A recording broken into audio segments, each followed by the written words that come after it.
Karanam Tirandisya Gyananjaya Salakaya Takshu Militam Yena Tasmai Shri Gurve Namaha.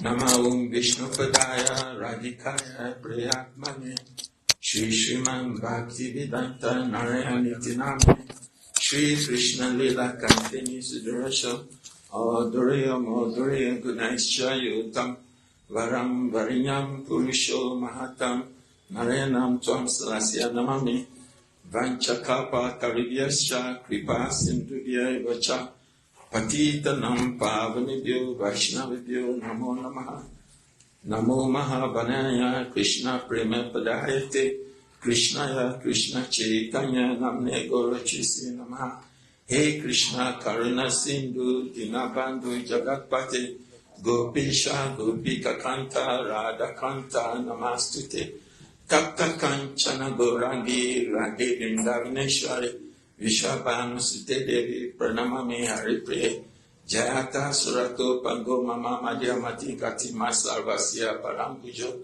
Radha Madan Mohano Divya Vrindaya Kalpa Durmada Srimad Ratna Gashimhasanustu Shri Shri Radha Shla Govinda Devo Pristai Visivyamanu Smaran Shriman Rasa Rasa Rambi Vamsi Bhattata Tatista Kasai Bin Swanai Gopi Gopinatai Shri Estunai Om Vrindai Tulasi Devai Priyai Kesavasicha Krishna Bhakti Pratidevi Sachavachai Namo Namaha Panchatattvamakam Krishna Bhakta Rupa Swarupakam Bhakta Avataram Bhaktyakam Namani Bhakta Shatikam Shri Krishna Chaitanya Prabhu Nityananda Shri Advaita Gadada Shivasari Gaur Bhaktavina Hare Krishna Krishna Krishna Hare Hare Hare Rama Rama Rama Hare Hare. So I have decided many a times we speak about Advaita Acharya a lot. So my mood is to go to describe the various branches that he had. But before doing that, I'll just give a little bit of understanding of who Advaita Acharya really is. So, okay, sorry. आज श्री अद्वैताचार्य प्रभु जी के शुभ आविर्भाव तिथि है अद्वैत सप्तमी। तो इसलिए महाराज जी कह रहे हैं हम लोग अलग अलग समय पर अद्वैताचार्य के विषय में सुनते हुए आ रहे हैं। इसलिए आज विशेष करके चैतन्य चरितामृत में जहाँ से कृष्णदास कविराज गोस्वामी पाद जी ने अद्वैताचार्य प्रभु जी के शाखा के विषय में वर्णन किए, उनके शाखा अर्थात उनके अनुभूति में कौन कौन भक्त लोग सेवा करते थे, उनके विषय में हम लोग श्रवण करेंगे। उससे पहले थोड़ा जान लेते कि अद्वैताचार्य प्रभु कौन थे, उनके विषय में तो पहले श्रवण करेंगे। So, in the spiritual world, we know Krishna is the ultimate. From him, everything started. From him, the Chaturvyuha had come, especially from Lord Balaram. We have the first Chaturvyuha, then the second. Then we have Mula Sankashan. Then Vaikuntha, we have all the Narayan of Vishnu creations. Then, if the Lord wants to create the material world, he does not just create from them. From one of the Narayan, Mahasankashan manifests. From Mahasankashan, Mahavishnu manifests. From Mahavishnu, when Mahavishnu lies on the Kosha ocean, and time for him to create, he grants this at Mother Nature. That grants Shambhu, that grants is itself Vishnu form. That grants itself does not hit the material world directly. The grants is actually Sadashiva. That grants is also Shiva Tattva. So Sadashiva, when he wants now to create from Sadashiva, the grounds manifest into the material pradhan, the energy. That grounds, I have to give you a chance to speak. तो महाराज जी अभी बतला रहे हैं अद्वैताचार्य प्रभु जी के तत्व क्या है। थोड़ा सा कठिन है, एक बार ध्यान से समझ में आएगा। सबसे जो मूल है, सर्व कारण कौन है? श्री कृष्ण। उनसे ही समग्र ब्रह्मांड, समग्र जीव, समस्त भगवत तो सब कुछ उन्हीं से ही प्रकट हुए। सबसे मूल में है श्री कृष्ण। श्री कृष्ण जब अपना विस्तार करना चाहते हैं अपना लीलाओं का और अपना परिकरों का, सबसे पहले कृष्ण से प्रकटित होते हैं बलदेव प्रभु। और बलदेव प्रभु से एक गोलोक वृंदावन धाम में नहीं, द्वारिका में एक चतुर्व्यूह प्रकट होते। चतुर्व्यूह अर्थात 4 भगवत अवतार प्रकटित होते बलदेव प्रभु से, जिनको क्या कहते हैं? वासुदेव, प्रद्युम्न, अनिरुद्ध और संकर्षण। तो वहां जो संकर्षण है, उन संकर्षण को कहा जाता है मूल संकर्षण। उन मूल संकर्षण फिर क्या करते हैं? अपना विस्तार करते हैं। कहा? चतुर्व्यूह के रूप में पुनः। कौन सा चतुर्व्यूह? फिर वही वाला, वासुदेव, प्रद्युम्न, अनिरुद्ध और संकर्षण। वो लेकिन कहाँ विस्तार होता है? मूल संकर्षण जो रहते वो कहाँ रहते? द्वारिका में रहते। जो चतुर्व्यूह, जो पहला चतुर्व्यूह वो कहाँ हुआ? श्री द्वारिका में हुआ। फिर द्वारिका से वो जो मूल संकर्षण, उन्होंने पुनः अपना विस्तार करते हैं। अर्थात जितने सारे वैकुंठीय जो सब विष्णु है, विष्णु स्वरूप है, उन्हीं को, उन वैकुंठ को, विष्णु स्वरूप को प्रकटित करने के लिए उनका पुनः विस्तार होता है। दूसरा चतुर्व्यूह कहते हैं उसको। वो दूसरा चतुर्व्यूह भी किसके द्वारा गठित है? संकर्षण, प्रद्युम्न, अनिरुद्ध और वासुदेव। तो वहां जो संकर्षण होते हैं, उन संकर्षण का नाम होता है महासंकर्षण। पहले जो संकर्षण हुए उनका नाम क्या हुआ? मूल संकर्षण। दूसरे चतुर्व्यूह हुए, दूसरे चतुर्व्यूह में जो संकर्षण हुए उनका नाम हुआ महासंकर्षण। उन महासंकर्षण से 3 विष्णु प्रकटित होते हैं। इस जगत को जब सृष्टि करने के लिए चाहते हैं जगत को सृष्टि करना, तो उन्होंने अपना महासंकर्षण से फिर अपना विस्तार करते 3 विष्णु। क्या क्या है? पहला है कारणोदकशायी विष्णु, दूसरे है शिरोदकशायी, गर्भोदकशायी विष्णु, तीसरा शिरोदकशायी विष्णु। तो शास्त्र में अलग अलग जगह में कारणोदकशायी विष्णु को महाविष्णु के रूप में वर्णन किया गया है। तो उन कारणोदकशायी विष्णु जब इस ब्रह्मांड को प्रकटित करना चाहते हैं, ब्रह्मांड को सृष्टि करना चाहते हैं, तो क्या करते हैं?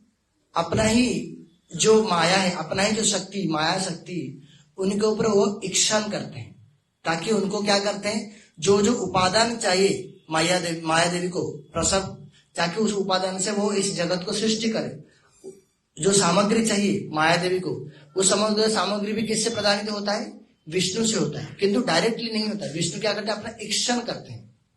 जो इक्षण शक्ति है, वो इक्षण शक्ति भी विष्णु तत्व ही है, और उनको कहा जाता है Sadashiv.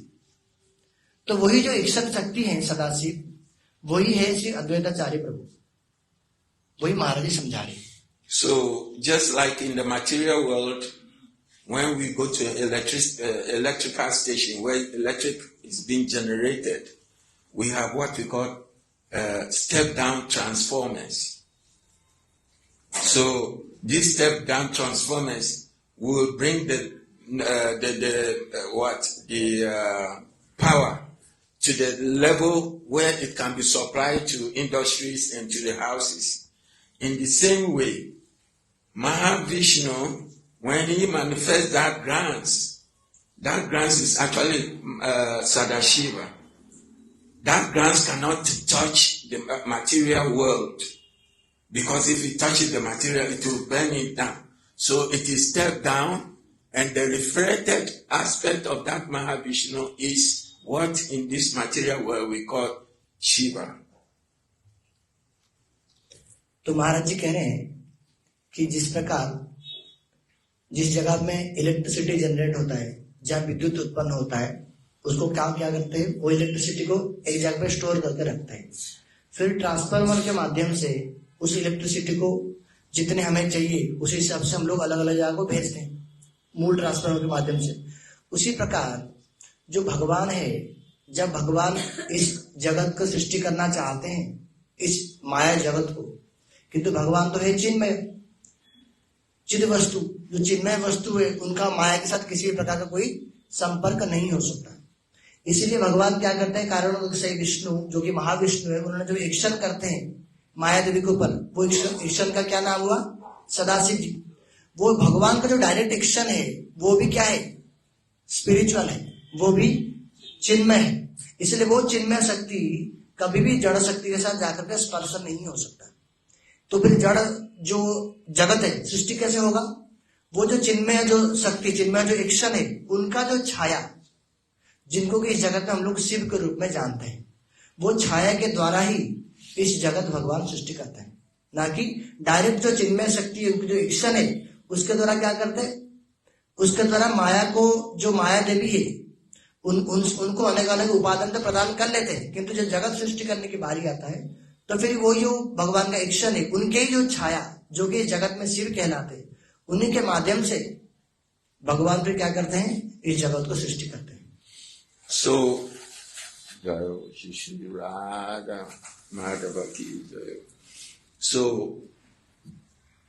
we in this material world, when we consider Lord Shiva, according to the scriptures, Lord Shiva, because now he's in touch with the material nature, Sadashiva is pure milk, is Vishnu Tattva. Even Shiva is Vishnu Tattva, but that Vishnu Tattva is mixed with the material nature. So instead of milk, it has now become yogurt. So the Vishnu, the Shiva that we actually adore in this material world is that Shiva aspect who is mixed, he is in touch with material nature.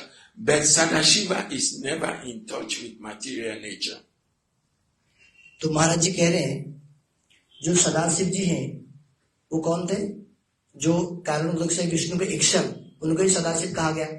वो सदाशिव भी विष्णु ही है, विष्णु तत्व ही है। जैसे नरसिंह, बराह, वामन, परशुराम आदि विष्णु तत्व है, उसी प्रकार जो सदाशिव है वो भी विष्णु तत्व है। वो कहाँ रहते हैं, वो इस जड़ जगत में नहीं रहते।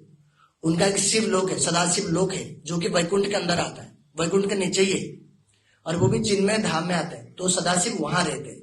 किंतु इस जगत में हम जिनको शिव के रूप में कहते हैं वो उन सदाशिव का ही अंश है, उनके अंदर उन विष्णुत्व कुछ है इस जगत में, जो शिव जी के रूप में हम जिनको जानते हैं। उसके साथ साथ क्योंकि उनको जगत भी सृष्टि करना है, तो इसलिए उनके साथ साथ उनके अंदर ऐसा भी गुण होता है जिसके कारण वो क्या हो सकते हैं, इस जगत के साथ भी संलग्न हो सकते हैं। इसलिए महाराज उदाहरण दे रहे हैं कि जैसे वो सदाशिव जो है वो क्या हो गए, वो हो गए शुद्ध दुग्ध, किंतु जब क्या हो गया, उसका जब विकार हो गया, उस दूध में जब कुछ और चीजें मिल गया, जब वो दही बन गए, वो हो गए इस जगत में जो शिव है। इस जगत में जो शिव है, जो शिव जी है तो उनके अंदर भी विष्णु के, वो भी विष्णु के अंश है होने पर भी उनके अंदर ऐसा भी गुण है जो जिसके कारण क्या कर सकते हैं, इस जड़ जगत के साथ ही वो संलग्न हो सकते हैं, ताकि जगत सृष्टि करने में, जगत चलाने में वो सहायक बन सके। नहीं तो अगर स्वयं साक्षात रूप से अगर विष्णु आएंगे, सदाशिव जी आएंगे, तो इस जगत के साथ किसी भी प्रकार के वो संपर्कित नहीं हो सकते, क्योंकि वो चिन्मय है, इस जगत जो है जड़ है। तो सदाशिव जी जो शिव जी है इस जगत में, जो जिनको हम शिव जी के रूप में जानते हैं, उनके अंदर ऐसा वाला भगवान शक्ति संचालित करते हैं जिनके कारण वो इस जगत में भी रह सकते हैं, और वो विष्णु का भी अंश है, सदाशिव जी का भी वो अंश है। This Sadashiva is the one who advented in Navadvip and was praying for the Lord to descend by worshipping Tulsi and offering Ganga Jal. This aspect of Sadashiva is not Shiva, is actually Vishnu form himself, even though we know that Shiva is Vishnu form. But this Sadashiva is the origin of Shiva. So महाराज जी कह रहे कि वही सदाशिव जी जो कि कारण दक्षाई विष्णु के इक्शन थे, जो कि संपूर्ण रूप से विष्णु तत्व ही थे, जिनके विषय में हम लोगों ने श्रवण किया, जो क्या करते, सदाशिव लोक में ही रहते, जो कि एक प्रकार का वैकुंठ ही है, उन सदाशिव जी क्या हुए थे, अद्वैताचार्य प्रभु के रूप में इस जगत में नवद्वीप मायापुर धाम में आविर्भूत हुए थे। किनके लिए? और उन्हीं के ही प्रार्थना से क्या हुआ, चैतन्य महाप्रभु का इस जगत में आवाहन हुआ। वही कौन है? वो अद्वैताचार्य प्रभु कौन हुए? वही सदाशिव जी, जो कि शिव जी नहीं है, शिव जी के भी जो मूल है सदाशिव जी, जो कि विष्णु तत्व है, विष्णु ही है। उन सदाशिव जी जब इस जगत में आविर्भूत होते हैं तो उनको क्या कहलाते हैं? अद्वैत आचार्य प्रभु। तो अद्वैताचार्य प्रभु जो है वो साक्षात रूप में सदाशिव जी ही है, विष्णु तत्व ही है। So there are many speakers. So what I will do is that I will want to talk a little bit about Advaita Acharya's branch of Chaitanya followers. The followers of Sri Advaita Prabhu were of two kinds. This is from Adi Leela, Chaitanya Charitamrita, chapter 12, verse 1. The followers of Sri Advaita Prabhu were of two kinds. Some were real followers and the others were false. Rejecting the false followers, I offer my respectful obeisances to Sri Advaita Acharya's real followers, whose life and soul was Sri Chaitanya Mahaprabhu. तो महाराज जी कह रहे हैं, श्री कृष्णदास कविराज गोसाई पाद जी ने चैतन्य चरितामृत में अद्वैत आचार्य प्रभु के शाखा का वर्णन किया। श्री चैतन्य चरितामृत में श्री कृष्णदास कविराज गोसाई पाद कहते हैं कि श्री चैतन्य महाप्रभु एक विराट वृक्ष के समान है, जिनके की अलग अलग शाखाएं हैं, जिनमें से एक शाखा एक बड़ी जो बृहद शाखा श्री नित्यानंद प्रभु है, एक बृहद शाखा श्री अद्वैताचार्य प्रभु है। इस प्रकार तो उसी प्रकार अद्वैताचार्य प्रभु जो बृहद शाखा हुए चैतन्य वृक्ष के, उनके भी छोटे छोटे शाखाएं, अर्थात जो लोग अद्वैताचार्य प्रभु के अनुगत्य में चैतन्य महाप्रभु की सेवा करते हैं, विशेष करके उनके भी महाप्रभु की जो अद्वैताचार्य प्रभु जो शाखा हुए वो भी दो भाग में विभक्त हुए, जो कि अद्वैताचार्य प्रभु के वास्तविक अनुयायी थे, दूसरे जो अद्वैताचार्य प्रभु के वास्तविक अनुयायी नहीं थे, अर्थात जो लोग वास्तविक रूप में चैतन्य महाप्रभु को नहीं मानते थे, उनको वास्तविक अनुयायी नहीं कहा जा सकता अद्वैताचार्य प्रभु के, यद्यपि वो कहते हैं हम लोग अद्वैताचार्य प्रभु के अनुगत हैं। और दूसरा जो ऐसे वाले भक्त हैं जिन्होंने अद्वैताचार्य प्रभु के अनुगत्य में वास्तविक रूप में चैतन्य महाप्रभु का सेवा किया था, अनुगत्य किया था, उन्हीं को ही अद्वैताचार्य प्रभु के वास्तविक शाखा या वास्तविक अनुगत मानना चाहिए, जिनको कि श्री कृष्णदास कविराज गोसाई पाद जी कहते हैं, मैं उन अद्वैताचार्य प्रभु के अनुगतों को, अद्वैताचार्य प्रभु के शाखाओं में आने वाले जो भक्तों को प्रणाम करता हूं, जिन्होंने क्या किया, अद्वैताचार्य प्रभु के अनुगत्य में वास्तविक रूप में चैतन्य महाप्रभु का भजन किया, जो सारग्राही थे वास्तविक रूप में। So, just like that, we also have Gurudev, where we have two followers. One, follow Gurudev's teachings to the T. The others, we want to interpret Gurudev's teachings. So in every society, it is like that. That especially when Gurudev lives, when the Acharya lives, there will always be two or more different interpretations of Gurudev's teachings. And here we are being told that we are not looking for the false ones, but we want the real teachings. We want to speak about the real teachings of the Acharya's followers. तो जिस प्रकार श्री अद्वैताचार्य प्रभु के जो अनुगत भक्त लोग थे, उनमें से भी जो वास्तविक रूप में सारग्राही थे, अर्थात महाप्रभु के साथ अद्वैताचार्य प्रभु के अनुगत्य में महाप्रभु का वास्तविक स्वरूप को स्वीकार करते थे और महाप्रभु का वास्तविक शिक्षाओं को, अर्थात जो कि अद्वैताचार्य प्रभु की वास्तविक शिक्षा है, उसको ग्रहण करके अपने जीवन यापन करते थे, उनको ही वास्तविक अनुगत कहा गया। उसी प्रकार श्री गुरुदेव के भी जितने सारे भक्त लोग कहते हैं हम लोग गुरुदेव का अनुगत है, उनको भी दो भाग में विभक्त किया जा सकता है, जो कि गुरुदेव के वास्तविक अनुगत है, और दूसरा गुरुदेव के वास्तविक अनुगत नहीं है, सिर्फ मुख में कहने वाले अनुगत है। अर्थात जो लोग श्री गुरुदेव के आचार विचार को ठीक ठीक रूप से अपने जीवन में आचरण करते हैं, पालन करते हैं, गुरुदेव के हृदय के भावना को समझते हैं, हृदयगत सेवा में नियोजित होते हैं, उनको गुरुदेव का वास्तविक अनुगत कहा जाता है। जिन लोगों ने वास्तविक रूप में गुरुदेव की आचार विचार को ग्रहण नहीं करते ठीक ठीक रूप से, किंतु मुख में कहते हैं कि हम लोग उनके अनुगत है, तो मुख में कहने पर भी उनको वास्तविक रूप में गुरुदेव के अनुगत नहीं मानना चाहिए। विशेष करके प्रकटित कब होता है? जब गुरुदेव अप्रकट लीला अपना करते हैं। गुरुदेव का अप्रकट लीला के उपरांत एक शिष्य का वास्तविक परिचय प्रकटित होता है कि वो वास्तविक रूप में गुरुदेव का अनुगत है या नहीं है। इसलिए अक्सर देखा जाता है कोई भी आचार्य जब अपना अप्रकट लीला करते हैं, उनके बाद उनके जो अनुगत होते हैं उनके बीच में अनेक अनेक प्रकार के मतभेद देखा जाता है। लेकिन वहां भी हम लोग को, जैसे अद्वैताचार्य प्रभु के अनुगत बहुत सारे लोग कहने पर भी उनको जो वास्तविक अनुगत है उनको ही हम लोग फॉलो करेंगे, पालन करेंगे, उसी प्रकार बहुत सारे लोग गुरुदेव के खुद को गुरुदेव के अनुगत कहने पर भी जो गुरुदेव के वास्तविक आचार विचार को जीवन में पालन करते हैं उन्हीं का ही हम लोग को अनुगत्य करनी चाहिए।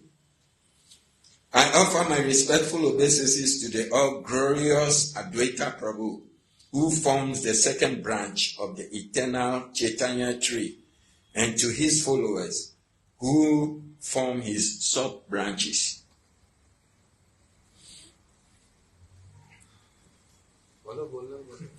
You can continue. Okay.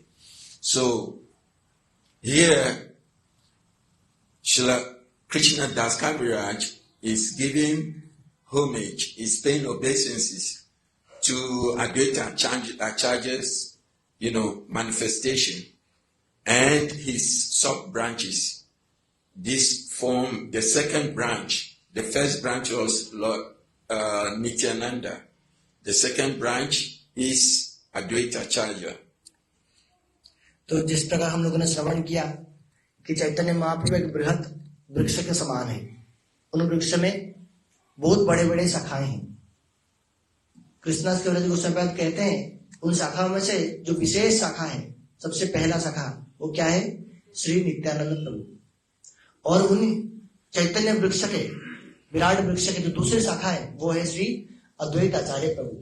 इसलिए कृष्णास कविराज गोस्वामी यहाँ अद्वैत आचार्य प्रभु की जब शाखा का वर्णन कर रहे तो कह रहे मैं उन श्री चैतन्य वृक्ष के दूसरी जो शाखा अद्वैत आचार्य प्रभु उन्हीं को और उनके जो उपशाखा उन सब लोगों को प्रणाम करता हूँ।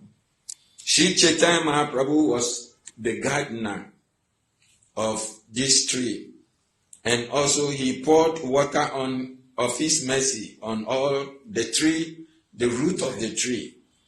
All the branches and sub-branches grew day after day. The fruit of love of Godhead that grew on those branches of the Chaitanya tree were so large that they flooded the entire world with love of Krishna. So, Shri Chaitanya Mahaprabhu यद्यपि बतलाया गया चैतन्य महाप्रभु ही चैतन्य वृक्ष थे, किंतु उनके साथ साथ महाप्रभु भी उनके माली भी थे। अर्थात उस वृक्ष को रोपण करने के पश्चात श्रीमन चैतन्य महाप्रभु ही थे जो क्या करते थे, उनके जड़ में जल देते थे। अर्थात जितने सारे भक्त लोग थे उन सबको ही पुष्ट करते थे महाप्रभु अपने वाणी के माध्यम से, अपने कृपा के माध्यम से, और पुष्ट करके उन चैतन्य वृक्ष को इतने हरा भरा बना दिए। उन वृक्ष के द्वारा उन जो शाखाएं और प्रशाखाएं उनको चैतन्य महाप्रभु इतने अधिक हरा भरा बना दिए। उन्होंने उन लोगों ने क्या किए, उन शाखा प्रशाखा पूरे जगत में विस्तारित होकर के सब जगह में अपने फलों के द्वारा सब जगह पूरे ब्रह्मांड में कृष्ण प्रेम रूपी फल प्रदान करके, कृष्ण प्रेम रूपी बाढ़ ला करके पूरे जगत को ही आप्लावित कर दिए। वो सब चैतन्य महाप्रभु की कृपा के द्वारा ही संभव हुआ। A big branch of the Advaita tree is his son by name Achyutananda. From beginning of his life, he engaged in the service of the lotus feet of Lord Chaitanya Mahaprabhu. When Achyutananda heard from his father that Keshava Bharati was the spiritual master of Lord Chaitanya Mahaprabhu, he was very unhappy. And at that time, he was only 5 years old. He went to his father and he said, "Father, how can it be? Sri Chaitanya Mahaprabhu is the Supreme Personality of Godhead. How can it be that he can have a spiritual master? तो कह रहे हैं चैतन्य महाप्रभु के अद्वैताचार्य प्रभु के जितने शाखाएं थे, उपशाखा, उनमें से प्रमुख जो थे वो थे अपने ही पुत्र श्री अच्युतानंद। यद्यपि अद्वैताचार्य प्रभु के अनेक पुत्र थे, एक पुत्र नहीं थे, 6 पुत्र थे, लेकिन उनमें से अद्वैताचार्य प्रभु ने सिर्फ एक को ही अपना पुत्र रूप में स्वीकार किया, जो थे 3 को ही अपने पुत्र रूप में स्वीकार किया, अर्थात 3 को पुत्र रूप में स्वीकार भी नहीं किया। क्यों? क्योंकि वो लोग जो 3 लोग, वो यद्यपि कहते हैं हम लोग अद्वैताचार्य प्रभु पुत्र हैं, किंतु अद्वैताचार्य प्रभु उनको स्वीकार नहीं करते। इसलिए क्योंकि ये लोग वास्तविक रूप में चैतन्य महाप्रभु को भजन नहीं करते, चैतन्य महाप्रभु को ठीक रूप से स्वीकार नहीं करते। इसलिए जो महाप्रभु को स्वीकार करते हैं अद्वैताचार्य प्रभु उनको ही अपने वास्तविक पुत्र रूप में मानते। और उनमें से जो प्रमुख थे वो थे श्री अच्युतानंद। इसीलिए उनके विषय में भी बतला रहे। जब अच्युतानंद प्रभु छोटे थे, 5 साल के ही थे, उस समय श्री अद्वैताचार्य प्रभु ने बतलाया कि महाप्रभु ने क्या किया, केशव भारती जी से संन्यास ग्रहण किया, अर्थात केशव भारती को अपना संन्यास गुरु के रूप में वरण किया। उसको श्रवण करके अच्युतानंद प्रभु जो थे बड़े ही दुखी हुए, नाराज हुए। क्यों? ऐसा कैसे हो सकता है? महाप्रभु तो जगत गुरु है, कृष्णम वंदे जगत गुरु, और महाप्रभु तो साक्षात कृष्ण है। तो जो कृष्ण है, जो जगत गुरु है, उनका भी कोई गुरु हो सकता है? ऐसा तो मैं विश्वास नहीं करता। इसलिए अच्युतानंद प्रभु क्या है, बड़े ही दुखी हुए, जिसको देख करके अद्वैताचार्य प्रभु बड़े खुश हुए, बड़े प्रसन्न हुए कि वास्तविक रूप में तुमने क्या किया, महाप्रभु के जो तत्व हो उसको ठीक रूप से समझते हो, इसलिए तुम वास्तविक रूप में मेरे पुत्र हो। Advaitacharya Prabhu was very, very, very happy with the conclusion, the knowledge of his 5-year-old boy. Now, there are many unlimited sub-branches of Advaitacharya's branch. But I will just mention another one, then I will give the speakership to another person. There was another son of Advaitacharya. His name is Gopal. Sri Gopal was another son of Sri Advaitacharya. Now just hear about his characteristics, for they are all very wonderful. When Lord Chaitanya Mahaprabhu personally cleansed the Gundicha Mandal in Jagannath Puri, Gopal danced in front of the Lord with great love and happiness. How many of you have been to the Gundicha temple when we were cleansing? Your hands up. जब गुंडीचा मंदिर मार्जन होता है जगन्नाथपुरी में, आप लोग में से कितने लोग गुंडीचा मंदिर मार्जन में कभी गए हैं, योगदान किए? Very good. You can see how wonderful it was. It would have been during Lord Chaitanya Mahaprabhu's time. Then water, everything was being supplied, and Lord Chaitanya Mahaprabhu himself was cleansing the ground, was doing everything. And this Gopal, Sri Gopal, was dancing, before Lord Chaitanya Mahaprabhu to the extent that he fainted. And when he fainted, everybody rushed to him. They tried to revive him, but they couldn't. What happened? He was like, he passed out. His father rushed there, very concerned. Advaitacharya, grabbed the boy, trying to, resuscitate him, but nothing happened. Then Lord Chaitanya himself came, and he touched him, and spoke, get up and chant. This boy got up and started dancing and chanting, and everybody was so happy. This is the magnanimity of Advaitacharya. He brought so many great souls to the material world, not for himself, but to help living conditions like us. तो महाराज कह रहे यद्यपि अद्वैताचार्य प्रभु के अनंत शाखाएं हैं, अनंत उपशाखाएं हैं, किंतु उनमें से और एक प्रधान शाखा जो थे वो अपने पुत्र, जिनका नाम था गोपाल, जो गोपाल थे वो अद्वैताचार्य प्रभु के पुत्र ही थे। उनका क्या सेवा था, उनका किस प्रकार की महिमा है?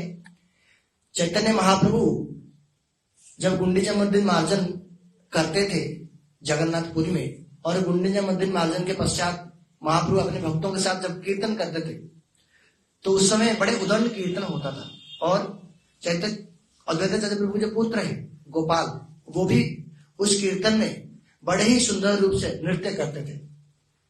एक बार इतने अधिक नृत्य कर रहे थे, नृत्य करते करते जो गोपाल जी थे, अद्वैताचार्य प्रभु के पुत्र थे, वो बेहोश होकर के भूमि पर गिर पड़े। ऐसा लगा यद्यपि सब लोगों ने उनको उठाए कि गोपाल उठ जाओ, सब लोगों ने उठाए किंतु उन्होंने उठे नहीं। ऐसा लगा कि मानो ही जो गोपाल है वो अपना शरीर को त्याग कर दिए। उसको देख करके अद्वैताचार्य प्रभु उस समय आकर के उपस्थित हुए और बड़े ही चिंतित भी हो गए और बतलाया गया, क्रंदन भी करते हैं कि क्या हुआ गोपाल को। तो उसको उपरांत चैतन्य महाप्रभु जो पता लगा तो महाप्रभु तुरंत आकर के पहुंचे और बोले गोपाल उठो। इतना बोलते ही गोपाल क्या किए, उठ गए, उठ करके खड़ा हुए और दोबारा नृत्य करने लगे। तो इस प्रकार अद्वैताचार्य प्रभु इतने अधिक ऐसा दिखलाई पड़ता कि अद्वैताचार्य प्रभु के पुत्र के प्रति मोह था, किंतु वास्तविक रूप में पुत्र मोह नहीं था। वो क्या है, अद्वैताचार्य प्रभु जिन जिनको इस जगत में लाए अपने पुत्र के रूप में भी, वो अपने सेवा के लिए किसी को नहीं लाए, महाप्रभु की सेवा के लिए ही इस जगत में सब लोगों को लाए थे। नहीं तो अगर अपने सेवा के लिए ही अपने पुत्र को जन्म देते तो जिन तीन पुत्र जीवन चैतन्य महाप्रभु को ग्रहण नहीं किए तो उनको अपने पुत्र के रूप में क्यों नहीं कहा फिर। इसका अर्थ यह है कि अद्वैताचार्य प्रभु जिन जिन को इन जगत में लाए, अर्थात जिन जिन के साथ उनका संपर्क था, उनका मूल कारण था चैतन्य महाप्रभु की सेवा, महाप्रभु का ही प्रसन्नता विधान। इसीलिए अद्वैताचार्य प्रभु का इस प्रकार की महिमा है। So there are unlimited pastimes of Advaitacharya that we can be sitting here for eternity. We cannot get to the end. For instance, his servant Kamalakanta, pastimes, and I want somebody, maybe they will be speaking about this, but just to mention it briefly, Kamalakanta was his servant and his follower, and he went to the king and wrote a letter to the king that Advaitacharya was owing 300 rupees. Okay. Mudra at that time, no rupee. Mudra to somebody that he should be, the king should help settle that bill. The letter somehow got into the hands of Lord Chaitanya Mahaprabhu.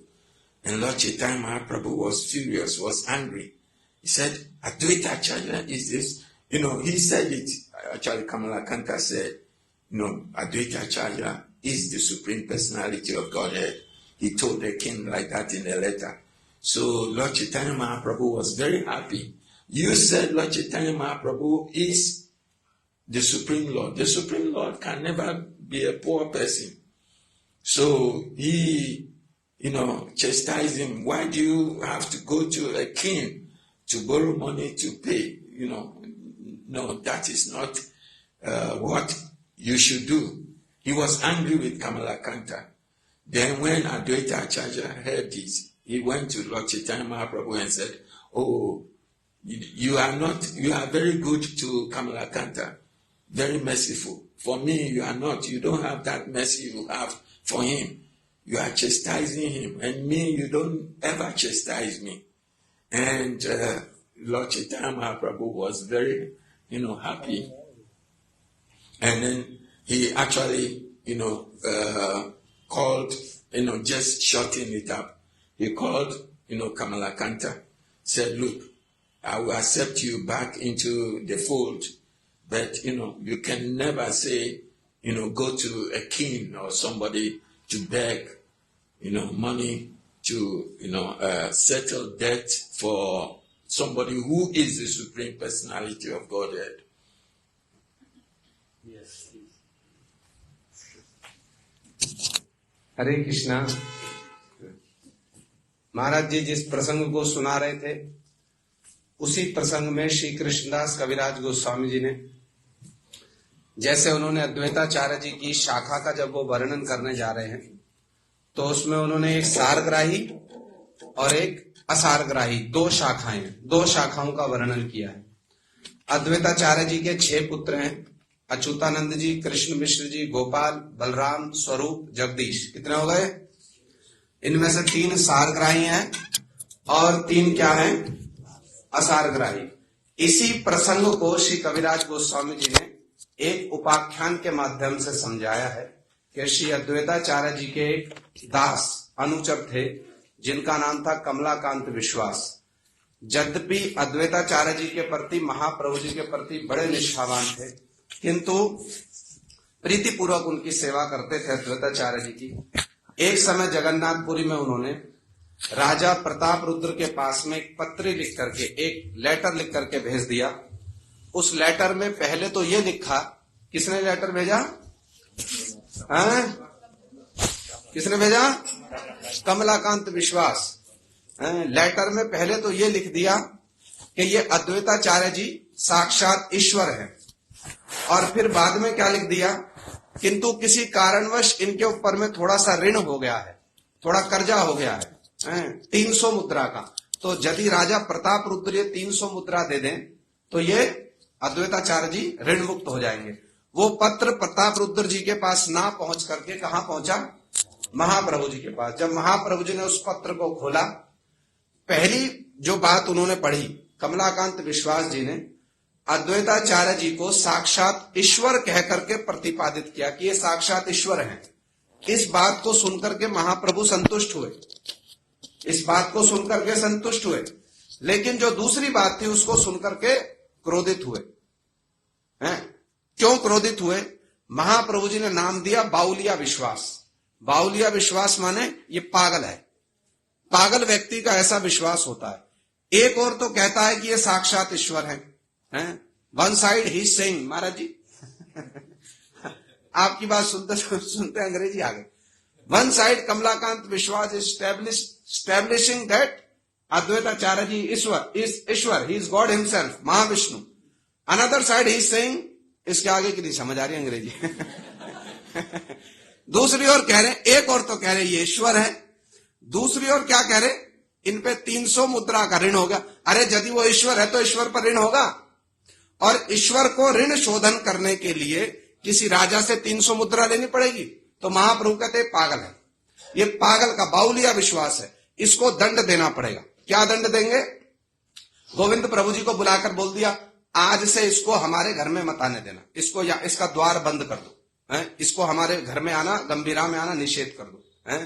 जब कमलाकांत विश्वास जी ने इस बात को सुना, बड़े दुखी हो गए, किंतु अद्वैताचार्य जी ने उनको सांत्वना देते हुए समझाया कि चिंता मत करो, महाप्रभु जी तुम्हारे ऊपर में कृपा कर रहे थे, सरल हृदय के और अद्वैताचार्य जी के प्रति निष्ठावान थे, किंतु अद्वैताचार्य जी के तत्व को भी जानने वाले थे, किंतु संपूर्ण रूप में उपलब्धि नहीं हो सकी। इसलिए ये तो मानते हैं कि ईश्वर है, किंतु फिर ईश्वर के प्रति ऋण होने जैसा जागतिक विचार भी उनके मन में आ रहा है। इसलिए महाप्रभु ने दंड दिया। जब सुना तो बड़े दुखी हुए। अद्वैताचार्य जी ने कहा, तुम कृपा के पात्र हो, ये महाप्रभु जी ने मुझ पर भी एक बार दंड किया था, तुम्हारी तो बात क्या करें। अरे तुमको तो खाली मना किया, हमको तो गुलचे मारे इन्होंने बहुत। अरे इन्होंने तो शची माता के ऊपर भी दंड विधान किया है, इसलिए जो इनका कृपा पात्र है ना, उसको ये महाप्रभु जी दंड देते हैं। फिर अद्वैताचार्य जी गए महाप्रभु जी के पास में और जाकर के महाप्रभु जी से क्या कहा, प्रभु आपने कमलाकांत विश्वास के ऊपर में तो बड़ी कृपा की, किंतु आप हमारी वंचना कर रहे हो। और ये कमलाकांत विश्वास भी 2 प्रकार से मेरी विडंबना कर रहा है। एक तो कहता है कि मैं ईश्वर हूं, और फिर कहता है कि मुझ पर 300 मुद्रा का ऋण है। ये भी मेरी दोनों प्रकार से विडंबना कर रहा है। अद्वैताचार्य जी ने जब अप्रोच लगाई ना, महाप्रभु जी संतुष्ट हो गए, क्योंकि उनका अद्वैताचार्य जी के साथ में संबंध है ना। यदि भक्त के साथ में संबंध हो, जैसे सार्वभौम भट्टाचार्य के जामाता थे, उनके दामाद क्या नाम था, अमोघ, महाप्रभु के प्रति अपराध किया, किंतु सार्वभौम भट्टाचार्य जी के साथ में उनका संबंध है ना, इसलिए महाप्रभु ने कृपा की। तो जब अद्वैताचार्य जी ने इस प्रकार से अप्रोच लगाई, महाप्रभु संतुष्ट हो गए और कमलाकांत विश्वास को बुला करके महाप्रभु जी ने समझाया, अरे बाहुलिया, अरे पागल, ऐसा क्यों लिखते हो, ये अद्वैताचार्य जी का धर्म, इनकी लज्जा की हानि क्यों करते हो। एक और तो इनको ईश्वर कहते हो, और फिर राजा से इनका ऋण चुकाने के लिए धन मांगते हो। राजा से ऋण लेना तो साधारण लोगों के लिए भी, साधारण साधक के लिए भी है निषेध है। क्यों? राजा तो विषयी है ना, विषय का अन्न खाने से, विषय का धन व्यवहार करने से चित्त मलिन हो जाएगा और मलिन चित्त से कृष्ण का स्मरण नहीं होगा। जब साधारण लोगों के लिए निषेध है, तुम अद्वैताचार्य जी के लिए धन मांग रहे हो, ये अच्छी बात नहीं है। तो महाप्रभु ने उनके ऊपर शासन किया। इसी प्रसंग को कविराज गोस्वामी जी ने, जो ये सारग्राही असारग्राही बतला रहे ना, इसको आगे उपाख्यान के माध्यम से समझाया कि जो सारग्राही होते हैं उनका सुदृढ़ विश्वास होता है। जैसे अच्युतानंद जी का उन्होंने प्रारंभ में ही इस अध्याय के अच्युतानंद जी का उपाख्यान दे दिया। 5 वर्ष के बालक है, महाप्रभु जी अद्वैताचार्य जी दोनों सामने हैं, और किसी ने अद्वैताचार्य जी से पूछ लिया महाप्रभु जी के गुरु कौन है।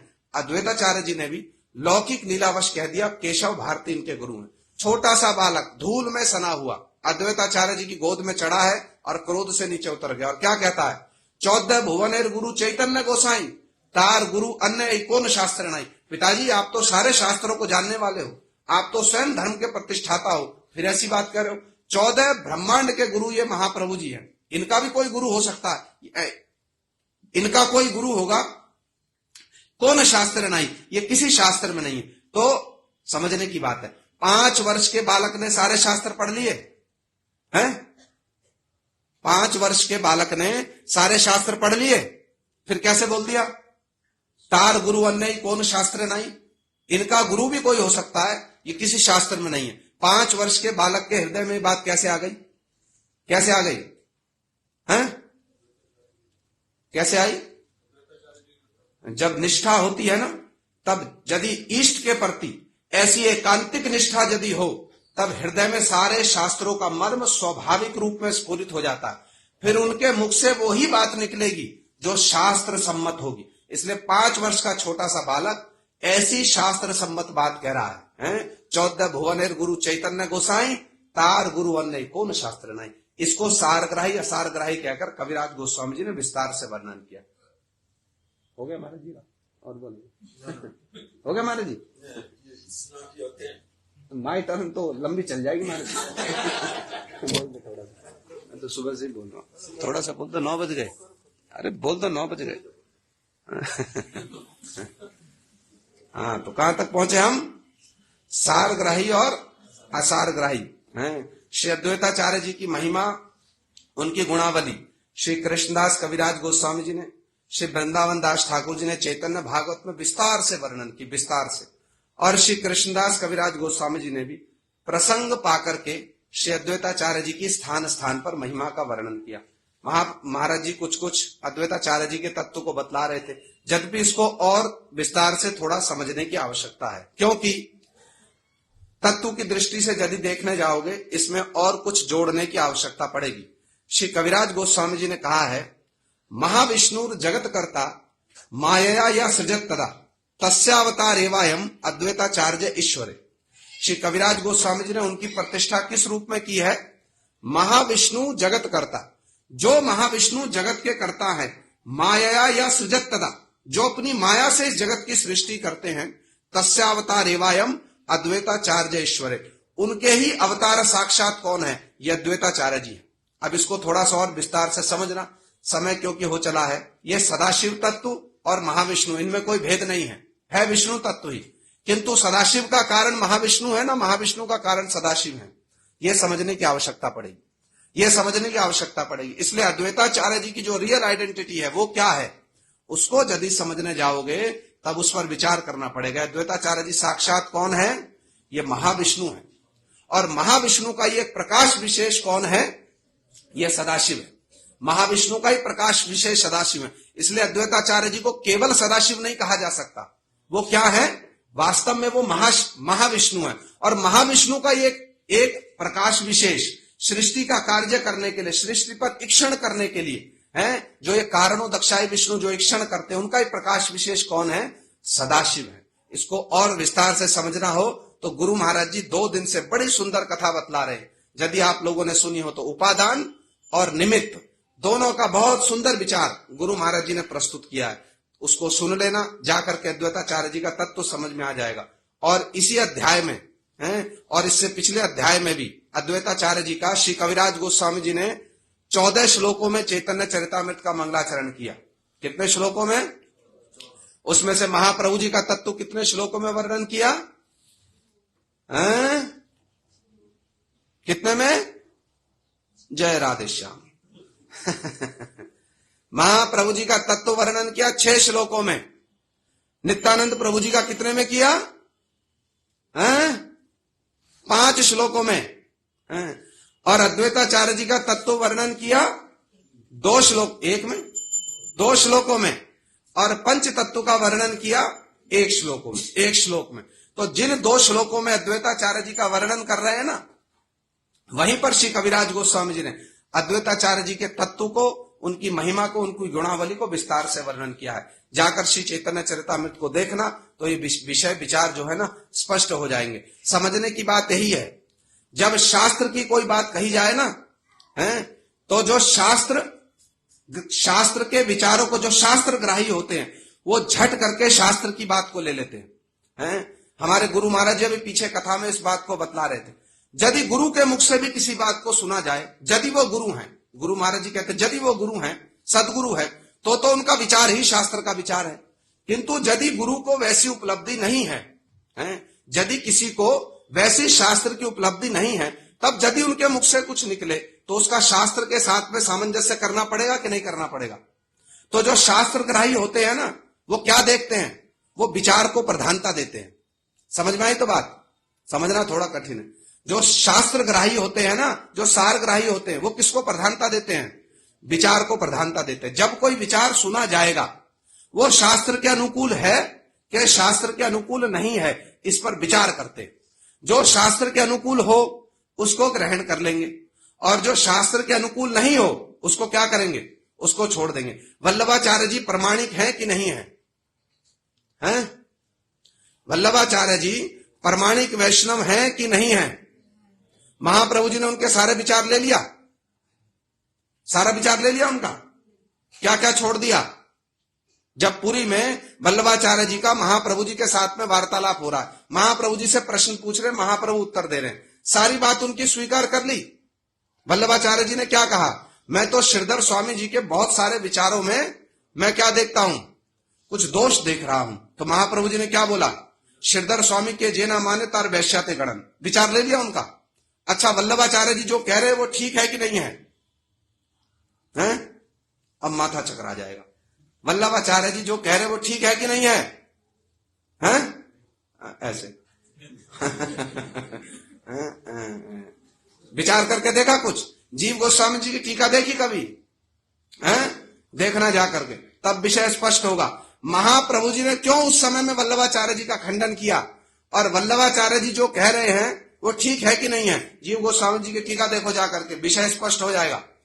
समझ में आ रही तो बात? वल्लभाचार्य जी प्रमाणिक हैं, किंतु सारी बात स्वीकार कर ली महाप्रभु जी ने उनकी। देखना पड़ेगा शास्त्र के अनुकूल है कि नहीं है, शास्त्र सम्मत है कि नहीं है। इसको ही कहा जाता सारग्राही। तो यदि सारग्राही नहीं होंगे, फिर कुछ कहा जा रहा है, कुछ कहा नहीं जा रहा है, बस अपने मन के अनुकूल हमको अच्छा लग रहा, बस उसको लेते चले। जो शास्त्र के अनुकूल बात है उस पर गुरुत्व नहीं देंगे, उसको छोड़ देंगे। जो शास्त्र के अनुकूल बात है उस पर गुरुत्व नहीं देंगे, बस जो मन को अच्छा लग रहा है उसको ले लेंगे। क्यों? हमको ये अच्छा लग रहा है तो उसको ले लो, शास्त्र के अनुकूल मत लो। ये बुद्धिमानी है ना, मूर्खता है। क्या है ये? जोर से बोलो। शास्त्र के अनुकूल विचार को देखना पड़ेगा। इसी को कहा जाता है सारग्राही। इस प्रसंग को शिला प्रभुपाद जी ने बहुत सुंदर रूप में प्रस्तुत किया, बहुत सुंदर रूप में। और जैसा महाराज जी ने भी एक बात को कहा ना, स्पर्श कर दिया केवल। गुरु, जब गुरु पाद पद्म के निकट में लोग आते हैं, आश्रय लेते हैं, कविराज गोस्वामी जी ने अध्याय के प्रारंभ में इस बात को कहा है। प्रारंभ में तो अद्वैताचार्य जी के सभी अनुगत लोग एक ही भाव, एक ही धारा में थे। बाद में देव की इच्छा से, अपने अपने संस्कारवश देव की इच्छा से 2 भाग में विभाजित हो गए। यदि गुरु पाद पद्म, ये जो गुरु परंपरा है, इसमें भी जब जा करके देखेंगे ना, तो ऐसा ही विचार हम लोगों को दिखलाई देगा, ऐसा ही विचार दिखलाई देगा। विश्वनाथ चक्रवर्ती ठाकुर जी के समय में हो, जीव गोस्वामी जी के समय में हो, ऐसा ही होता है। पहले अनुगत हुए, फिर बाद में क्या करते, उन्हीं के विचारों में क्या आ जाता है। हमारे परम गुरु जी इसको बहुत सुंदर रूप में कहते थे, गुरुगिरी आक्केले सैलामी। सुना कभी? जो लोग गुरु के ऊपर में गुरुगिरी करते हैं ना, उनकी अकल को हमारा सलाम है। गुरु के ऊपर में गुरुगिरी करने जाएंगे तो ये सब विषय जो है ना, बहुत ध्यान से समझने के, बहुत ध्यान से। श्री अद्वैताचार्य जी कौन है? उनका नाम है अद्वैत। भगवान से, स्वयं विष्णु तत्व है, भगवान से अभिन्न है, इसलिए अद्वैत। और आचार्य है, आचार्य किसको कहते हैं?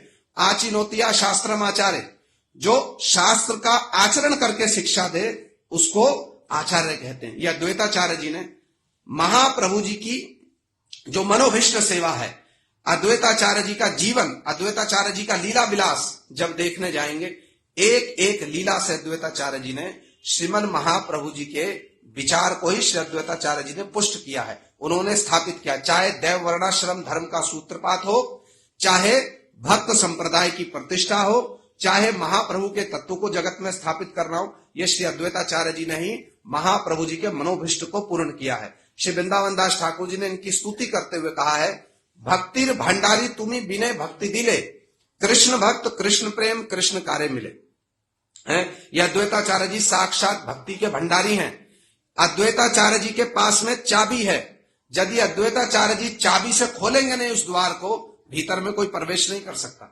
ये भक्ति के साक्षात भंडारी हैं, और ये अधिकार उनको किसने दिया? किसी दूसरे ने नहीं दिया, स्वयं सचिनंदन गौर हरि ने यह अधिकार उनको दिया है। चैतन्य भागवत में अनुशीलन करके देखिए, स्थान स्थान पर प्रसंग प्रसंग में महाप्रभु जी स्वयं उनको यह अधिकार दे रहे। इसलिए ये श्री अद्वैताचार्य जी कौन है? ये भक्ति के भंडारी है, ये भक्ति के भंडारी हैं। साक्षात आचार्य की लीला उन्होंने प्रकाशित की है।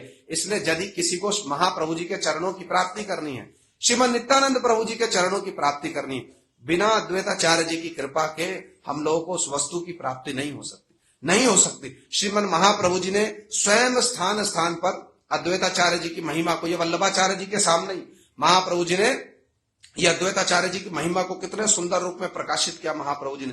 यहां तक कहते हैं महाप्रभु जी है, अद्वैत आचार्य साक्षात ईश्वर, जार संगे मोर मन होइलो निर्मल। ये अद्वैताचार्य जी साक्षात ईश्वर हैं, महाप्रभु जी कहते हैं, और इनके संग से मेरा मन निर्मल हो गया। ऐसे प्रसंग प्रसंग में महाप्रभु जी ने अद्वैताचार्य जी की बड़ी सुंदर सुंदर महिमा का गुणगान किया। आज उनकी शुभाविर्भाव तिथि है। हम लोग तो प्रातः काल से ही चर्चा कर रहे हैं, क्योंकि समय बहुत हो चला है, समय से भी अधिक घड़ी जा चुकी है, और प्रसंग तो बहुत विस्तारित है, बहुत विस्तारित। इसलिए संक्षेप में केवल इतना ही है, श्री अद्वैताचार्य जी भक्ति के भंडारी हैं। उनके चरणों में हमारी यही मनस्कामना है, भक्तिर भंडारी तुम्हें बिना भक्ति दिले, आपके दिए बिना कौन महाप्रभु जी के हृदय के धन का अधिकारी हो सकता है। इसलिए आप हमारे ऊपर में कृपा करें। जिस प्रसंग को आरंभ किया ना, गुरु महाराज जी भी इसी श्लोक को कह रहे थे कि अद्वैताचार्य जी कैसे हैं, बहुत अद्भुत चेष्टितम, वंदे तम श्री अद्वैताचार्यम अद्भुत चेष्टितम। ये अद्वैताचार्य जी की बड़ी अद्भुत चेष्टाएं हैं, बड़ी अद्भुत चेष्टाएं। श्रीला वामन गोस्वामी जी ने इसकी व्याख्या में बहुत सुंदर बात कही। कहते कैसी अद्भुत चेष्टा है, इतनी उन्होंने तीव्र उपासना की कि महाप्रभु जी को, कृष्ण को जगत में आविर्भूत करा दिया। और हमारे गुरु महाराज जी 2 दिन से जो कथा कह रहे हैं ना, कितना सुंदर अमृत की वर्षण कर रहे हैं, कितना सुंदर अमृत की वर्षा। गुरु महाराज जी की तो महिमा ही ये है। हम बार बार इस बात को कहते हैं, जिस विषय को स्पर्श कर देंगे ना गुरु जी, उसमें ऐसा सुंदर, उस विषय वस्तु की सुगंध को बढ़ा देंगे। देखो कितनी सुंदर बात गुरु महाराज जी ने कही। हमने प्रातःकाल भी इस पर चर्चा की। गुरु महाराज जी कहते हैं, महाप्रभु जी अवतार लेंगे, महाप्रभु जी जगत में प्रकट होंगे, युग अवतार का भी समय आ गया। यह अद्वैताचार्य जी की क्या महिमा है, और गुरु जी का क्या विचार है, क्या गुरु जी शास्त्र का विचार प्रस्तुत करते हैं। गुरु महाराज जी कहते हैं, युगावतार का समय उपस्थित हो गया है, किंतु कब प्रकट होंगे यह कोई ठीक नहीं है। कब प्रकट हो महाप्रभु यह कोई ठीक नहीं है। अब महाप्रभु जी के मन में, कृष्ण के मन में विचार चल रहा है, भाई ये तो कलयुग चल रहा है ना, तो जो युग है उसका भी तो कुछ प्रभाव दिखलाना चाहिए ना। कलयुग है, यदि इसमें राम राज्य आ जाएगा तो फिर ये कलयुग कहां रह गया, फिर तो ये क्या हो गया, त्रेता हो गया ना। तो कलयुग भी तो कुछ अपना प्रभाव दिखाए, किंतु यदि भगवान अवतरित हो जाए फिर कलयुग अपना प्रभाव दिखाएगा। तो कृष्ण मन मन में अपने धाम में बैठकर विचार कर रहे, भैया अभी जाएं, थोड़ा रुक करके जाएं ना, बाद में जाएं। अब उसी के बीच में क्या हो गया, ये अद्वैताचार्य जी ने क्या किया, ये तो महाविष्णु है ना, जीवों की सृष्टि स्थिति पालन करने वाले। ये जब नवदीप में आविर्भूत हुए, जीवों की दुर्दशा को देखा, इनका मन है जीवों की इस दुर्दशा को देखकर अद्वैताचार्य जी करुणा के कारण उनका हृदय भर गया, और उन्होंने विचार किया, इन सारे जीवों का मैं उद्धार करूंगा, सारे जीवों का, क्योंकि वही तो जीवों के जनक भी है ना। गर्भोदक्षाई, कारणोदक्षाई, शिरोदक्षाई, ये क्या है, सृष्टि का तो यही सब करने वाले है ना। हम जीवों का तो इनसे ही लेना देना है प्राय, सामान्य रूप में यदि देखा जाए, ऐसे तो कहते बलदेव प्रभु जीवों की सृष्टि करते, तो है तो सब एक ही ना, ये एक ही तो चेन चली आ रही है। तो जीवों की दुर्दशा को देख करके उन्होंने क्या किया, कैसे मैं कृष्ण को जगत में आविर्भूत कराऊं। तो एक शास्त्र का, एक वायु पुराण का श्लोक उनको स्मरण हो गया, तुलसी दल मात्रेण जलस्य चुलकेन वा विक्रीणीते स्वात्मानम भक्तेभ्यो भक्तवत्सला। भगवान इतने भक्तवत्सल हैं, यदि कोई तुलसी और थोड़ा गंगाजल उनके चरणों में अर्पण कर दे, भगवान मन में विचार करते, भैया इसके बदले में, इसके विनिमय में मैं इसको क्या दूं, मेरे घर में तो ऐसा कुछ नहीं है, तो क्या दे सकते हैं, स्व आत्मानम, भगवान अपने आप को ही बेच देते। जब उनको ये श्लोक पता चला तो हुंकार मारकर ये श्लोक उच्चारण करते और शालग्राम जी की पूजा करने लगे, गंगा जल से, तुलसी दल से। तो गुरु महाराज जी कह रहे हैं, अब कृष्ण कब आते जगत में, यह कुछ ठीक नहीं था, कुछ निश्चित नहीं था, किंतु अद्वैताचार्य जी की ये जो आराधना है, अद्वैताचार्य जी की जो प्रार्थना है, उस पर कृष्ण जो है कलयुग की प्रथम संध्या में ही अवतरित हो गए। यह अद्वैताचार्य जी की करुणा है, यह अद्वैताचार्य जी की कृपा हम जीवों पर। और वैशिष्ट क्या है, पहले तो कृष्ण को आविर्भूत कराया जगत में, सचिनंदन गौर हरि के रूप में कृष्ण आए, और उसके बाद में जब अद्वैताचार्य जी से महाप्रभु जी का मिलन हुआ नंदन आचार्य जी के घर में, कौन सा मिलन, जब महाप्रभु आत्म प्रकाश कर रहे हैं, पहले आविर्भूत कराया, उसके बाद में देखो हम जीवों के लिए वर मांग रहे हैं। महाप्रभु जी जब उनकी भक्ति से, उनके प्रेम से संतुष्ट हो गए, तो अद्वैताचार्य जी से कहते वर मांगो, तो अद्वैताचार्य जी कहते प्रभु सारे वर का सार तो आप है, अब और क्या मांगू, किंतु महाप्रभु कहते नहीं, फिर भी कोई वर मांगो। तो अद्वैताचार्य जी क्या वर मांग रहे, देखो ये हमारे ऊपर उनकी करुणा है।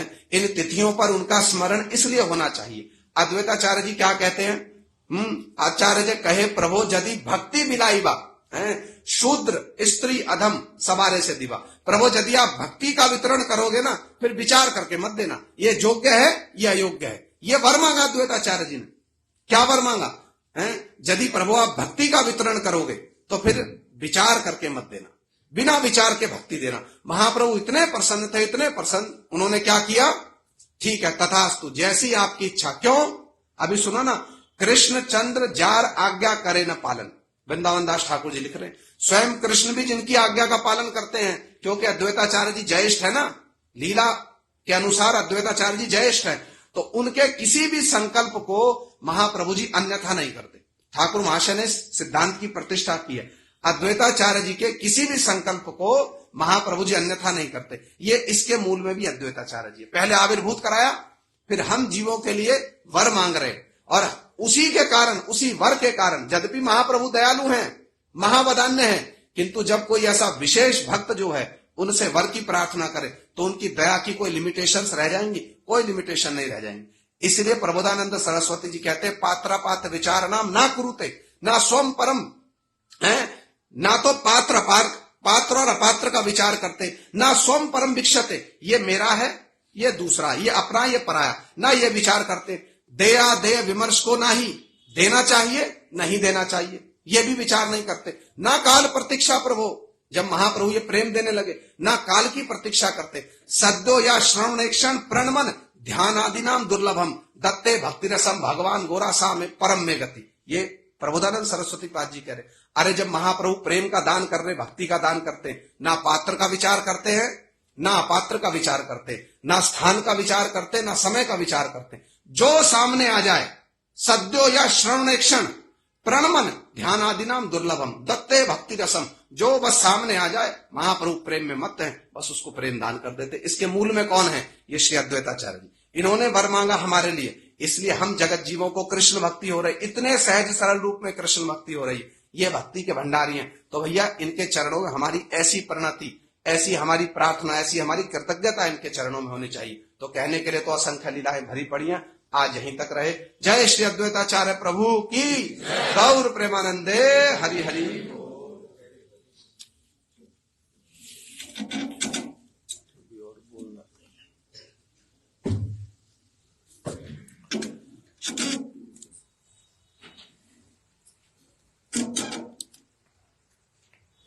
मैं सिर्फ 2-3 मिनट में, ज्यादा देरी नहीं करेंगे, क्योंकि भक्तों को दूर दूर जाना भी होता है, फिर प्रसाद पा करके अपने घर पर देरी हो जाती है बहुत अधिक।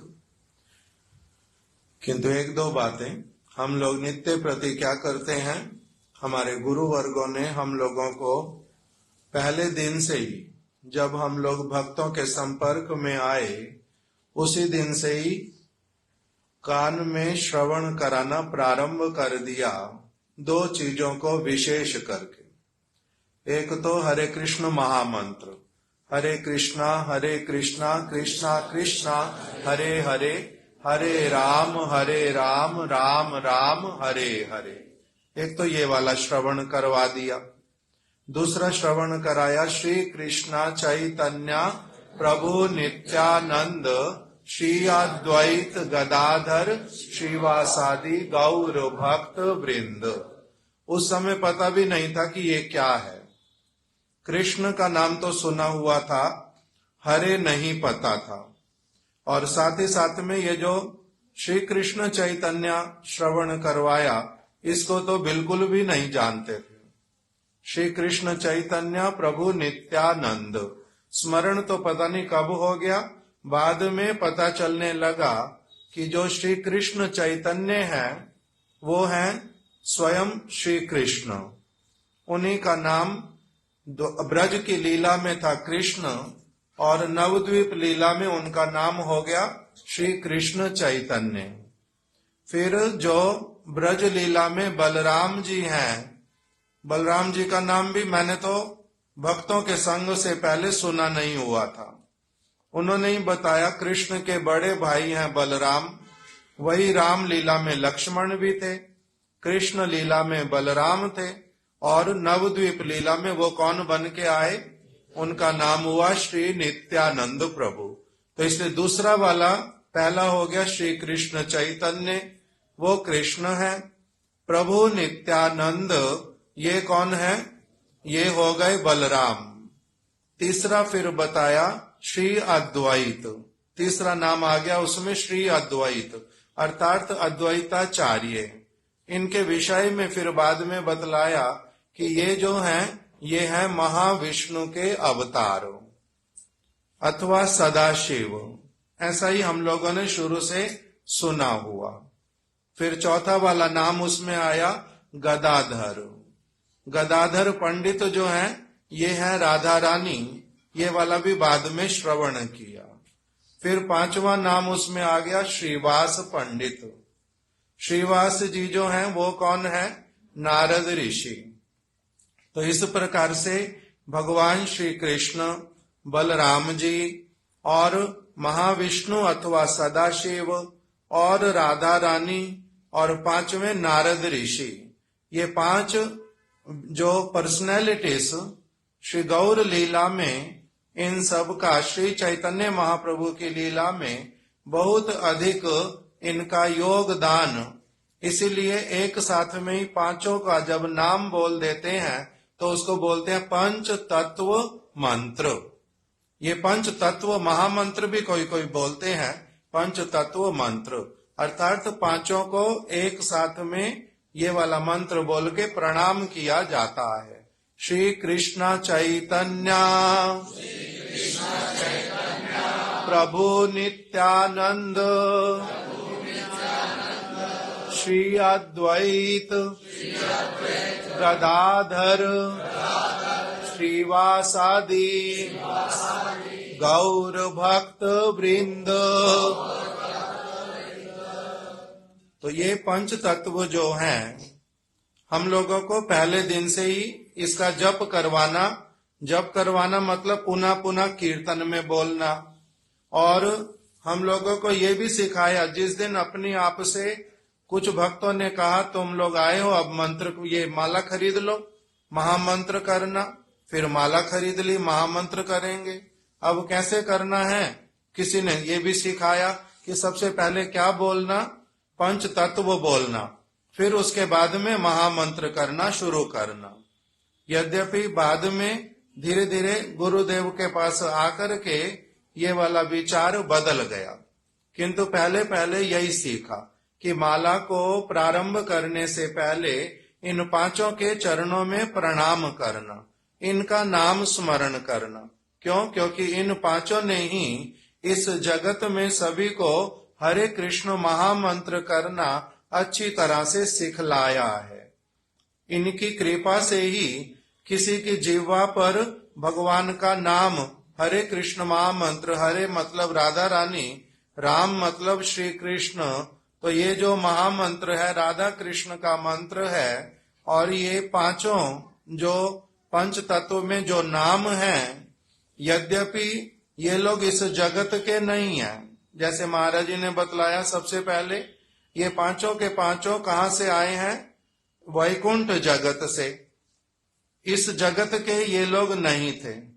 इस जगत में कृपा करने के लिए भगवान जैसे समय समय पर अवतरित होते हैं, उसी प्रकार से स्वयं श्री कृष्ण चैतन्य महाप्रभु के रूप में जब आए, तब अपने साथ में अपने बहुत सारे परिकरों को लाए। उनके परिकर कुछ तो उनसे पहले आ गए, बहुत पहले, जिनको कहते हैं उनके गुरु वर्ग, अर्थात माता पिता जो उनको पढ़ाएंगे, गुरु जी, उनके बड़े भाई और अद्वैताचार्य प्रभु, श्रीवास पंडित, ये सभी उनसे कोई 20 वर्ष पहले, कोई 50 वर्ष पहले, कोई 70 वर्ष पहले, इस प्रकार से ये लोग इस जगत में आ गए। कुछ कुछ परिकरों का आयु है लगभग चैतन्य महाप्रभु के समान ही, और कुछ कुछ हैं जो थोड़े बहुत उनसे आयु में कम है। तो इस प्रकार से अद्वैताचार्य प्रभु जो हैं, ये श्री चैतन्य महाप्रभु से आयु में लगभग गुरुदेव बतलाते थे, कभी कहते थे 60 वर्ष, कभी कहते थे 70 वर्ष, लगभग उतनी आयु महाप्रभु से बड़ी थी अद्वैताचार्य प्रभु की। और अद्वैताचार्य प्रभु जो हैं, इनका आविर्भाव कहाँ पर हुआ था? गुरुदेव ने वर्णन किया कि इनका आविर्भाव हुआ, प्रभुपाद जी ने वर्णन किया अपनी लेखनी में कि अद्वैताचार्य प्रभु का जो जन्म है, वहां पर 6-7 स्थान बतलाए वृंदावन दास ठाकुर जी ने कि जो अद्वैताचार्य प्रभु, उनका आविर्भाव हुआ वर्तमान आसाम प्रदेश जो है उसके अंतर्गत, और बंग देश के संलग्न एक जिला विशेष, उसका नाम क्या दिया? श्रीहट्ट। श्रीहट्ट नामक स्थान पर अद्वैताचार्य प्रभु जी का जन्म हुआ था, आविर्भाव हुआ था। पहले मेरे को बहुत बार ऐसा मन में धारणा था कि इनका आविर्भाव स्थान शांतिपुर है, किंतु प्रभुपाद जी की लेखनी पढ़ के पता चला कि श्री चैतन्य महाप्रभु के परिकर अलग अलग स्थानों पर अवतरित हुए, उस वहां पर नाम दिया ओड्र देश, मतलब उड़ीसा, और दूसरा नाम दिया श्रीहट्ट। श्रीहट्ट में कुछ परिकर हुए। तो इस प्रकार से अलग अलग स्थानों पर महाप्रभु के परिकरों का आविर्भाव हुआ। अद्वैताचार्य जी का प्रकट्य कहाँ हो गया? बंगाल का एकदम से जहां पर सीमा समाप्त होता है और आसाम जहां से शुरू होता है, वहीं पर ही उस बॉर्डर के बिल्कुल पास में, वहां पर नाम है एक स्थान का श्रीहट्ट, वहां पर अद्वैताचार्य प्रभु प्रकटित हुए थे। तो वृंदावन दास ठाकुर जी ने प्रश्न उठाया, चैतन्य महाप्रभु स्वयं तो प्रकटित हुए पवित्र गंगा के तट पर नवद्वीप धाम में, फिर उन्होंने अपने परिकरों को और स्थानों पर अवतरित क्यों करवाया?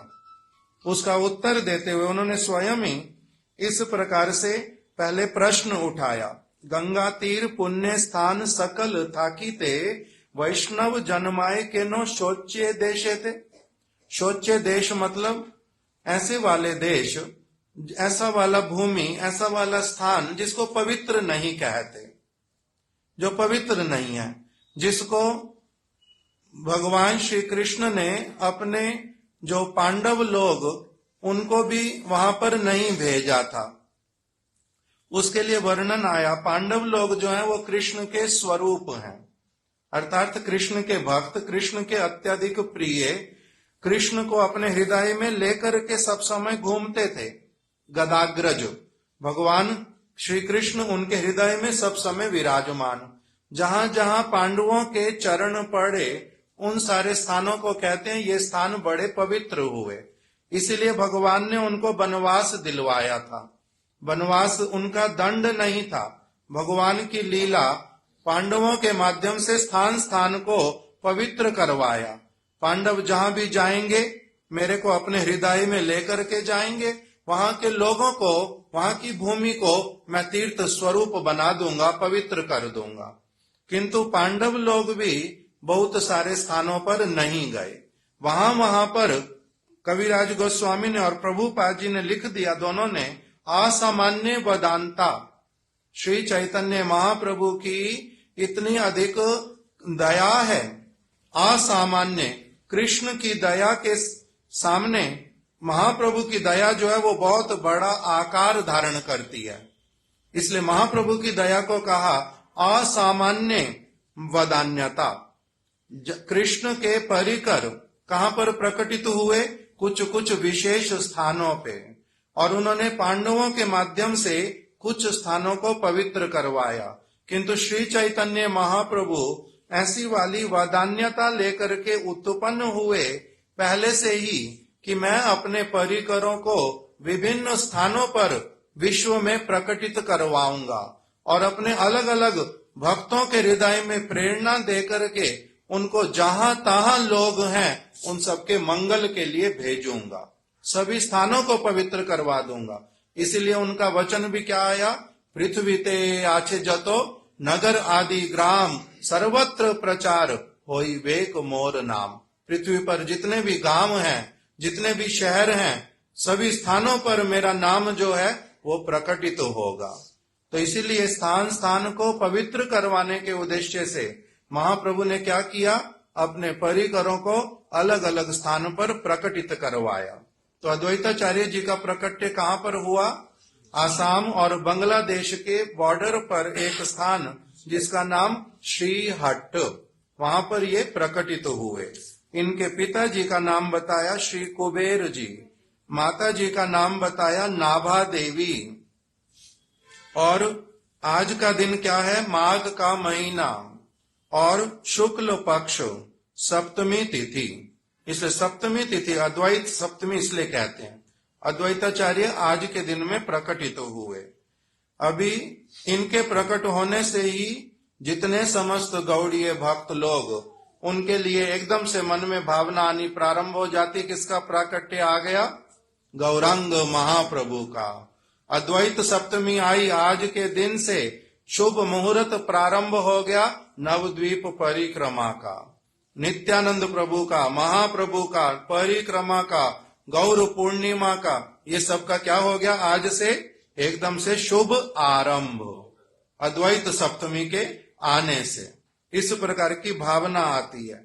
जब इनका प्राकट्य हुआ तब इनके लिए क्या कहा कि ये जो पूरी पृथ्वी, उसमें क्या हुआ? देवता लोग सारे आकाश से वो पुष्प वृष्टि करने लगे और जय जय जय जय ध्वनि करने लगे।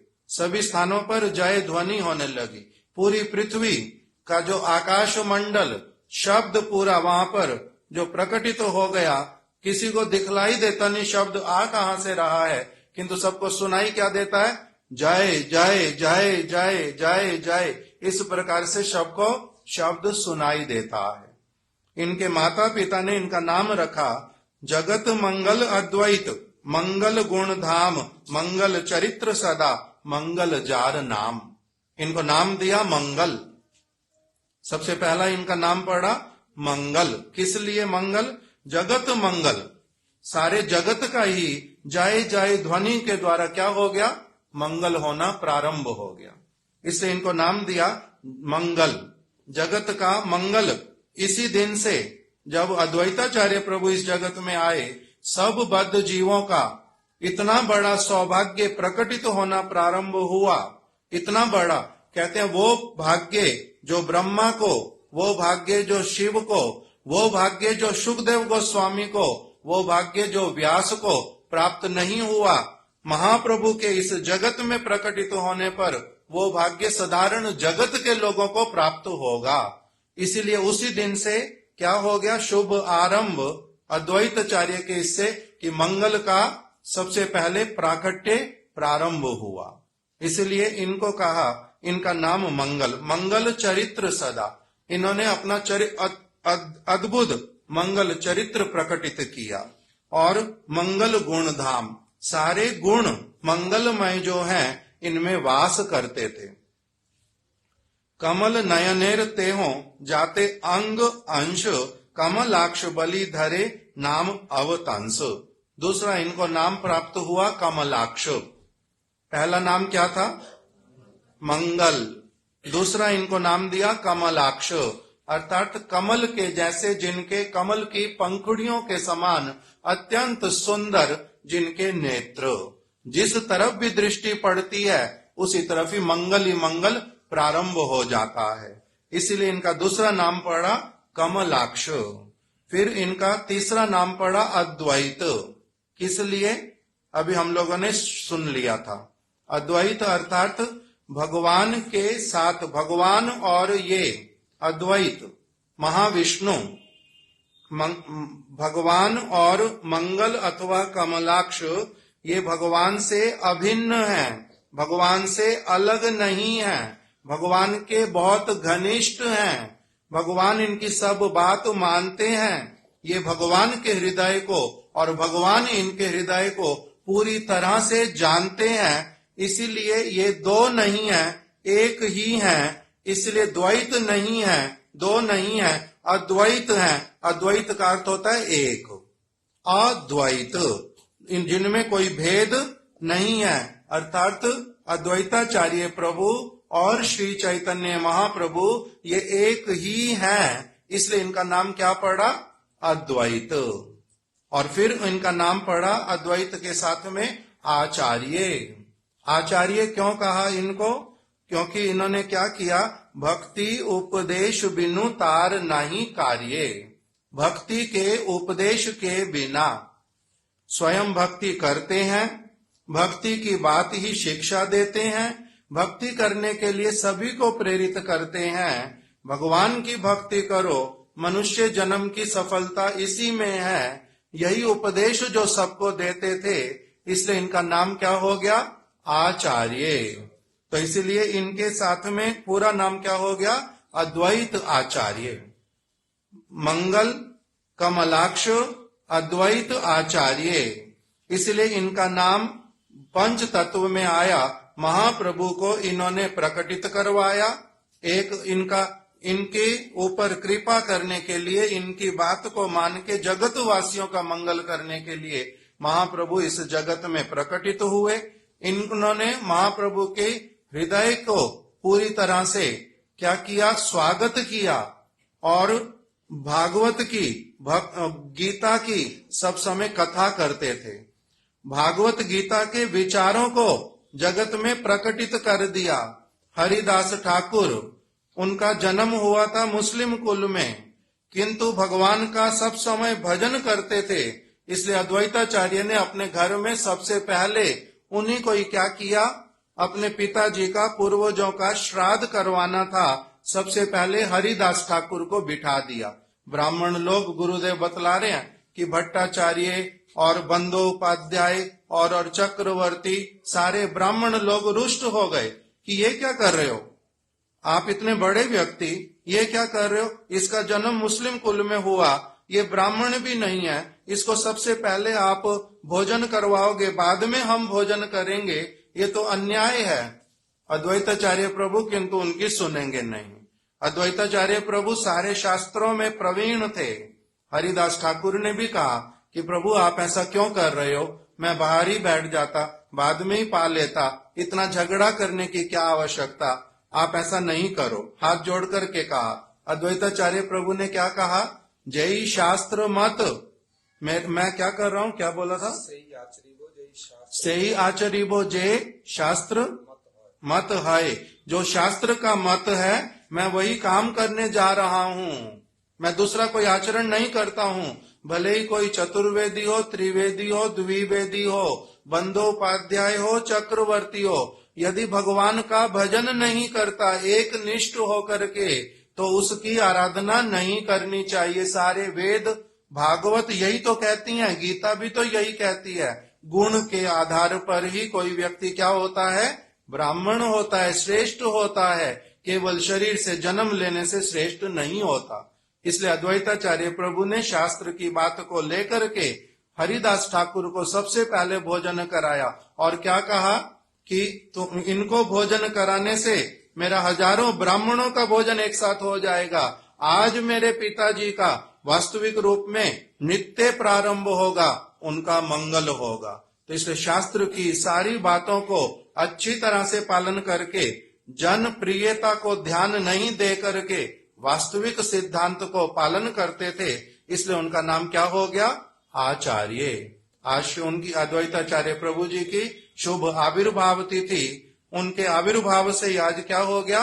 प्रारंभ हो गया। महाप्रभु नित्यानंद प्रभु की कृपा के विषय में समझना, उनके प्रसंगों को समझना, उनकी वाणी को जीवन में धारण करना, इस प्रकार का उनका मंगलमय शुभ आविर्भाव है। श्री अद्वैताचार्य प्रभु की जय, शिला गुरुदेव की जय, श्री नवद्वीप धाम की जय, नवद्वीप परिक्रमा अधिवास तिथि की गौर प्रेमानंदे हरि हरि बोल, हरि हरि बोल।